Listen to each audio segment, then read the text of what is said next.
This is my new Furrion 18K variable speed Chill Cube air conditioner, and currently it's running at about 430 watts. In other words, it's on low, and at this speed the compressor is vibrating enough to where we have a pretty good reverberation going on the trailer, and it's at 80 decibels, as you can see on my sound meter here, which is way above what it's supposed to be.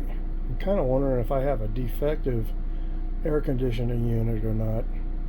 Anyway, I'm going to shut up for a minute so you can hear the sound.